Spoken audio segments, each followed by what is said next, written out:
What we wear has functioned as a form of communication, signaling class, identity, intention, power, what have you. This is especially true when we look at Black people, right? Black people have fashioned themselves from the era of slavery all the way to today. And in recognition of Black History Month, I want to explore some of the lesser known, least discussed subjects of the intersection of Black history and fashion. What caught my attention in particular was the evolution of dandyism, right? I'm pretty sure we were all, I'm going to say all, but if you remember a couple years back, the Met Gala the theme was the dandy, right? But like, what does that really mean, right? They called it superfine tailoring, whatever, but there's a lot more that goes into what exactly, dandyism is. So, you know, to begin with, right, what is a dandy? What is dandyism? At its most basic level, dandyism, refers to the deliberate practice of how one's dressed. It's associated with someone who studies appearance, and carefully prioritizes elegance and intentionality in how they dress. This is in contrast to what's an older English term called fop, a flop, fop, which is interchangeable to a certain extent. So a fop is someone who does care about style, but it's a little bit more, foolishly, it's more unintentional than a dandy, right? Versus, a dandy is more measured, they're more intentional. Their style is excessive, but it's carefully considered, right? So that's at its most basic level what a dandy is, right?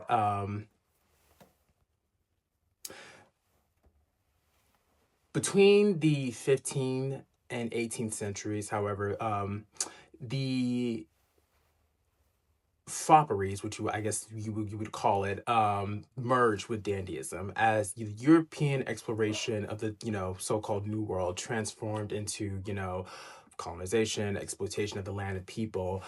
Both Europeans and Africans became increasingly aware of the politics of appearance, right? Um, Self-display, self-fashioning, these took on a new importance. Dress was no longer just social, it became political. I mean, it always has been political, but for Black people, it meant something different. So as dandyism like shifted into a social practice, into a political one, it began as a way of interrogating the identity. And this is where we see Black dandyism emerge as decoration, but like strategy, like strategic decoration, right? For Black people living under the conditions of slavery and racial surveillance, self fashioning became a means of survival, one that would shape how Black bodies were dressed, read, and perceived. In a cruel sense of irony, the principles of dandyism align closely with the circumstances that Black people were forced to navigate. As a social practice, dandyism became a tool used to counter attempts of erasure and reordering of Black identities. During the slave trade, what's particularly striking is that the Black dandy presented a challenge to what was considered, the natural aristocracy. What it means, a good quote, which I found in the book by Monica L. Miller, Slaves to Fashion. She says, a racialized dandy is at once a threat to supposed natural aristocracy. He is hypermasculine and feminine, aggressively heterosexual, yet not quite a real man. A vision of an upstanding citizen and an outsider broadcasting his alien status by clothing his dark body in a good suit. What this reveals is that Black dandies were already disrupting this rigid idea of gender, masculinity, and respectability. Their approach to style was often appeared as queer, not necessarily because it sought to destabilize identity and intentionally, but because it exposed how limiting these identity categories already were. Black dandies became figures of innovation and continually breaking down restrictive norms and proposing more fluid ways of being, of being a human, right? But before continuing, it's important to clarify one misconception about dandyism, right? It's easy to assume that the black dandy was just a simple imitation of European dress, which is a desire to assimilate into the mainstream or access the power associated with whiteness. But this interpretation misses something essential, which is that black dandies often adopted elements of European style. They embedded those garments with the distinct black modes of expression. This introduced flexibility, rhythm, creativity into how clothes were worn and understood. Two men, for example, two men, one black, one white, can wear the same suit and hat and whatever, and yet the meaning of the outfit wouldn't look the same, or the outcome of the outfit wouldn't be the same. Just simply being black itself altered the message of the fabric, so to say. And to put more like plainly, like there is a way black people move through clothing that transforms it, right? Or a certain swagger that we have. Black dandies continue to revise what came before them using dress to generate new images and identities, ones that could be repeated, reworked, and reasserted over time. Dandyism, whether subtle or flamboyant, became a way for Black people to preserve a sense of self while limiting the interpretations imposed by others. To understand the origins of tradition more fully, we have to look at one of the most early and most troubling, I should say, precursors to the dandy. His name was Mundo Macaroni. Mungo was a sassy, physically comic enslaved character who debuted on the London stage around 1700, circa, whatever, don't quote me, in the opera The Padlock. He was presented in ostentatious silk and performed in this exaggerated manner with and became immensely popular, so much so that he became synonymous with the image of a black slave in British and American theater. In the context of dandyism, Mungo's significance lies in his costume.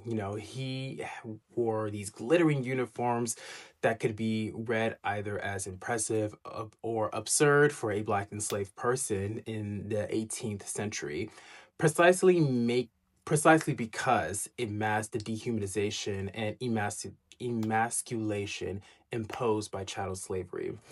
Despite being adorned in fine clothes, he curses the burden of his blackness and servitude. His elegance is not freedom, it's a spectacle. And this distinction is really important because Mungo himself was not an example of black expression. He was a construction performed largely through blackface and designed for a white audience. His refinement was exaggerated, theatrical, and meant to entertain. Still, his image mattered, right? What Mungo reveals is that long before Black people had control over their own image, their bodies were already being dressed, displayed, and interpreted through the lens of European standards of refinement. Black dandyism would later emerge as a response to this, not as imitation, but as intervention. There is far more that could be said about Black dandyism, enough to fill hours of this video. But even from the English Enlightenment to contemporary art and fashion worlds of New York, one thing remains clear. The Black dandy transcends stereotypes, and Black dandyism resists fixed definitions about what it means to be a Black person because it is constantly reshaped by the world it moves through. Black people negotiate, recombine, and revise reality through dress, using the body as a cultural capital and clothing as unstable but necessary currency of self-worth. At different times and in different places, the cost of performing blackness has always been both too cheap and both expensive. And it is within this tension that the Black dandy continues to exist. Today, Black dandyism doesn't always announce itself as history. It shows up in how Black men negotiate visibility at work, online, and public spaces, and how style is used as to used as a tool to signal competence without inviting scrutiny and, punishing confidence, right? The stakes may look different now, but the negotiation remains that what Black dandyism teaches us is that clothing has never been neutral for Black bodies. It has always carried weight, sometimes protection, pressure, and possibility. And perhaps the most enduring legacy of the Black Dandy is not a specific look, but a way of moving through the world, both deliberate and self aware, and unwilling to be reduced. The Black Dandy does not dress to disappear, does not dress to assimilate, but dresses to define its own self, on its own terms. Please read the book Slaves to Fashion by Monica L. Miller. What a great read. And there is just so much more to, what dandyism and like what it means to be a Black dandy that it's so much more, right? That my video simply could not do it justice. But in honor of Black History Month and me being a Black man, it is something that I felt, very aligned with. And it was quite an interesting read. And it really does shape how I dress throughout the world, right? I'm multifaceted, right? I mean, Black people are multifaceted, right? I mean, the way we dress and present ourselves to the world is, throughout time has boxed us in, right? But I love nowadays that you see ways that Black people have been expressing themselves, but now it is not like, looked at with such scrutiny, right? And so, in honor of Black History Month, I want to say to Black people, please keep doing what you keep breaking molds and do not let anyone box you in.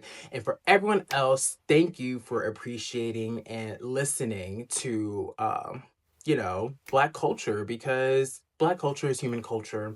We should all be intertwined and, understand. So, yeah, anyways, thank you for watching my video.